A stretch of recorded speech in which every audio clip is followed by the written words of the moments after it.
Good morning. Sunday morning aboard Narrowboat Gentian. I've only got, I think, about 6 miles to go until I reach my destination for this weekend, but there are also 11 locks. Normally I'd grumble about that, but it's the 11 locks at Atherstone, which are actually quite scenic locks, so it's not a lock flight I dread. In fact, I'm quite looking forward to the day. A little bit windy again, but not too bad in terms of the clouds, and the rain forecast is negligible, so hopefully it stays that way. There are 3 things guaranteed in life: death, taxes, and joggers on the towpath on a Sunday morning. They're all terribly keen.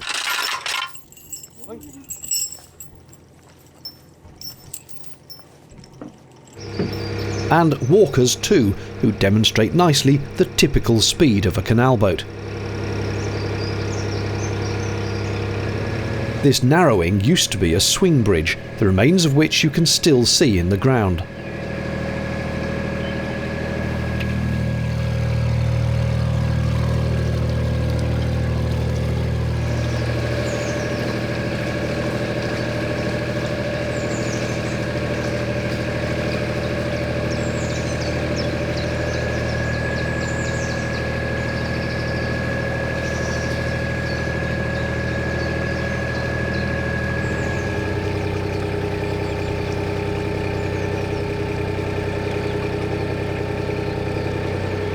It's at points like this you need to go slowly and nudge a little over to the wrong side, the left, so you can see if anyone's coming the other way, and be prepared to scamper back over if there is.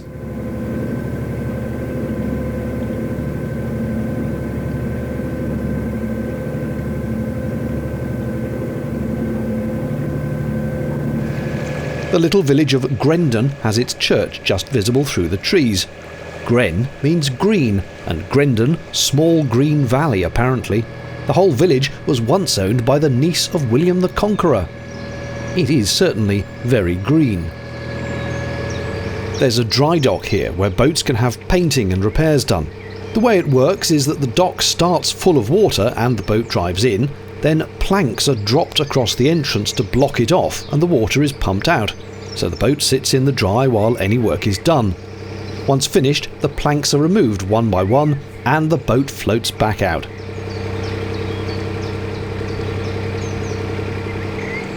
That's where the stop planks go. You can see one hanging there.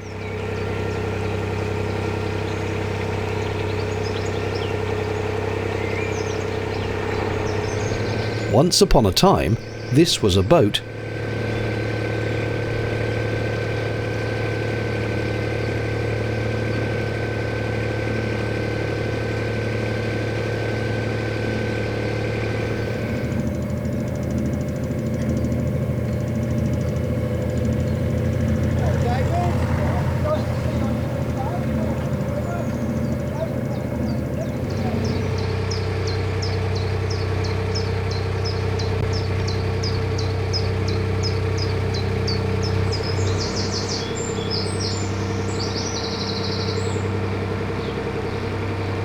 Just beyond Bridge 48 is one of the services points from the Canal and River Trust, with fresh water supply plus general waste and toilet waste disposal.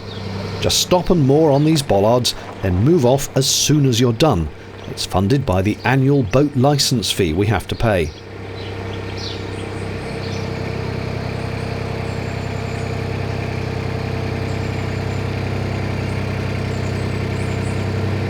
That's a rather nice tiny narrowboat. I always want to see inside these to see how the space has been used.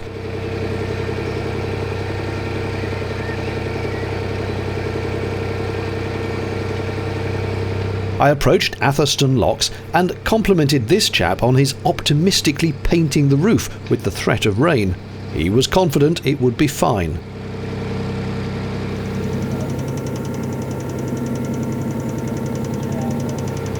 There are 11 locks in this flight, some close together, others a fraction further apart.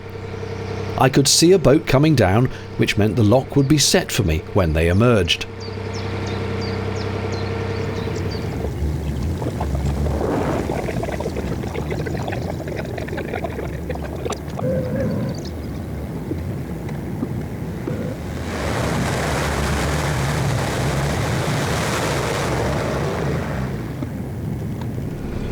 2 down in quick succession.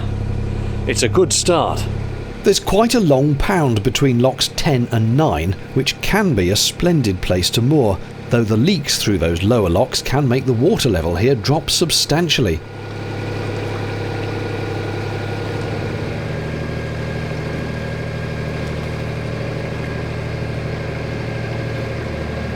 You can see from the marks on the metalwork how the level is much less than it could be.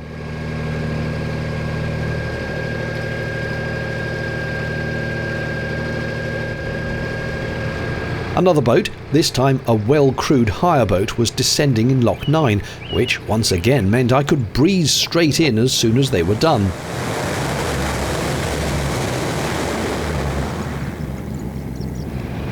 At this point, the locks start to become closer together. You can see number 8 directly ahead under the bridge.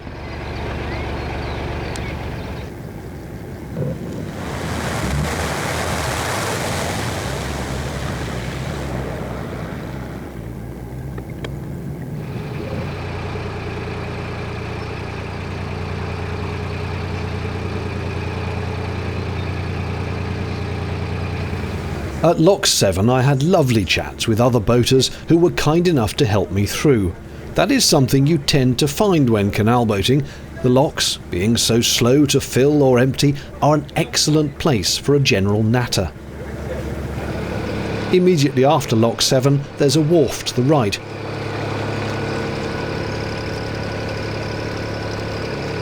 And it's followed by Lock 6, unsurprisingly.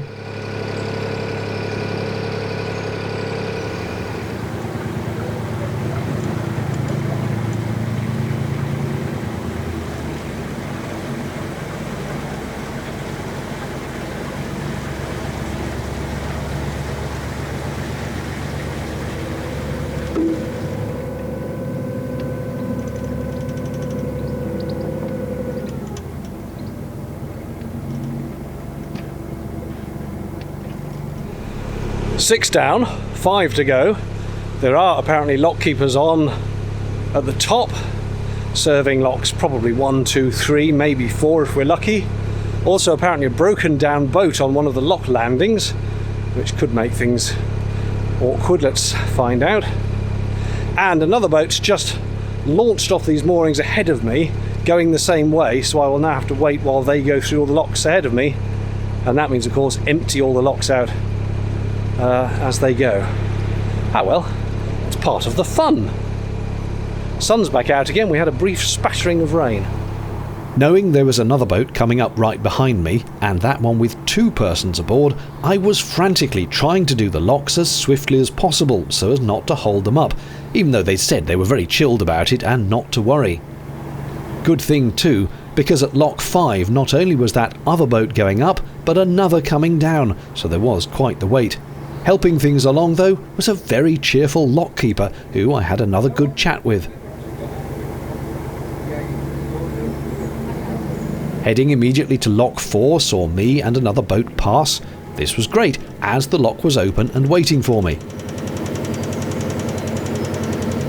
The kindly lock keeper also ran along the towpath to get me through here as well, along with someone from the next boat waiting to come down. Busy times at the locks can be a blessing because of the number of boaters around who are generally willing to help, and the flow through the locks of 1 boat up, 1 down, which is efficient. Rather splendidly, Lock 3 was also open and waiting, with yet another lockie and another boater kindly holding station to bring me up. The lockie had a very sweet but slightly nervous rescue dog which she let me say hello to. You can see behind the beam I'm sitting on the ground so as not to be threatening, and letting the dog come to me if it wanted to.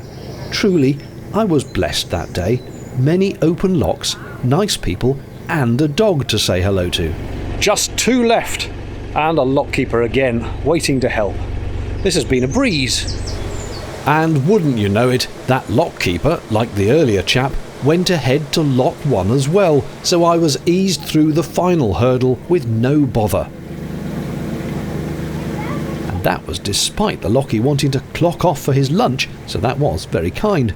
Obviously, as soon as I was in, I told him I'd finish it off myself and to go and have his sandwich.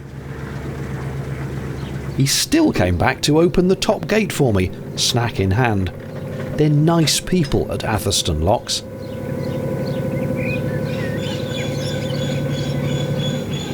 Out past a boat on the services point and ahead through the town. It would take me about an hour or so, I think, to get from here to Springwood Haven Marina.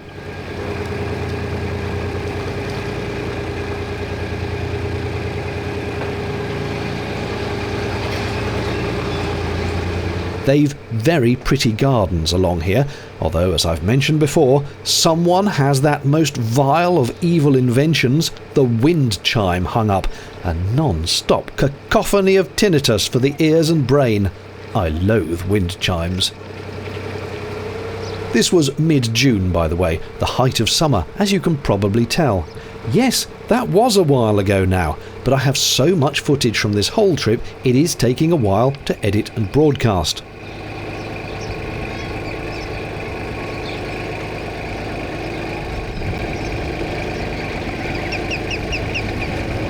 Leaving Atherstone, it's countryside until you get to Nuneaton, where the marina is that I was heading for.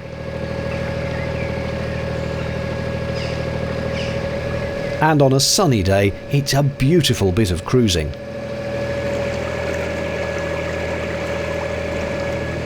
That lucky boat has snagged the prime mooring space here, although there are plenty of others to choose from, to be fair.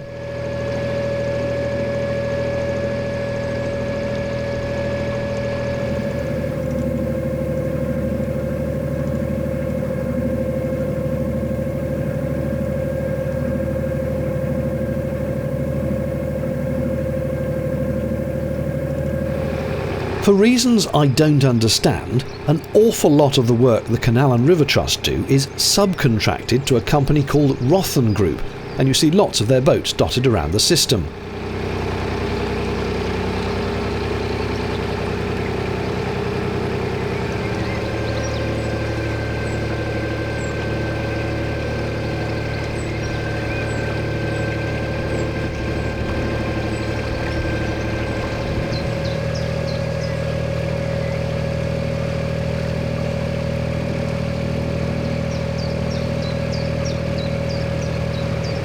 Oak Tree Farm here has not only moorings, but also keeps alpacas, and you can buy their wool. There's one who's just donated.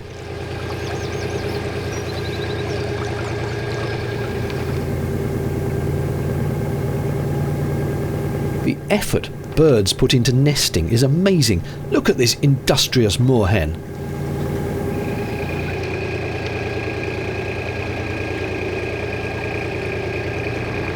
What was I just saying about Rothen Group having a vast array of gear? This is their head office, and it's interesting to see the different types of boat they have for the different tasks the waterways demand.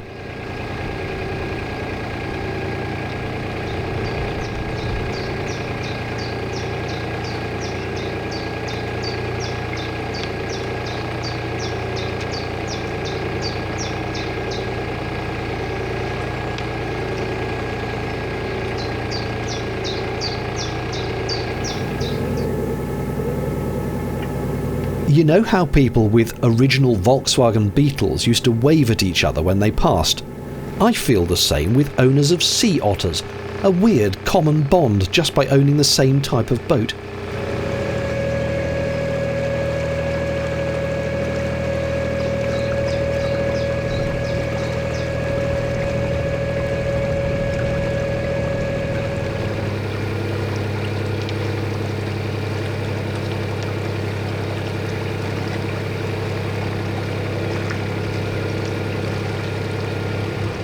It looks like a Dutch barge, but it's actually a narrowboat, well, sort of. I'd quite fancy looking around that too.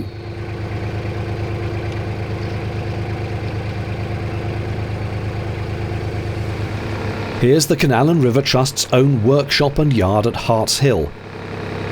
If this ever comes up for sale, I want to buy it because I want that bat cave to moor my boat in.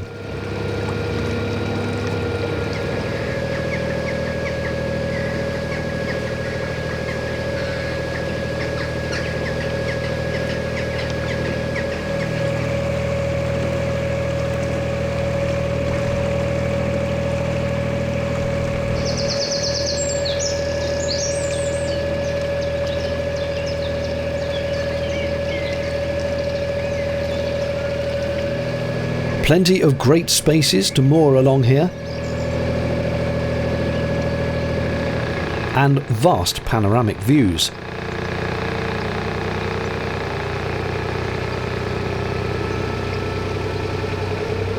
Aha! Nearly there.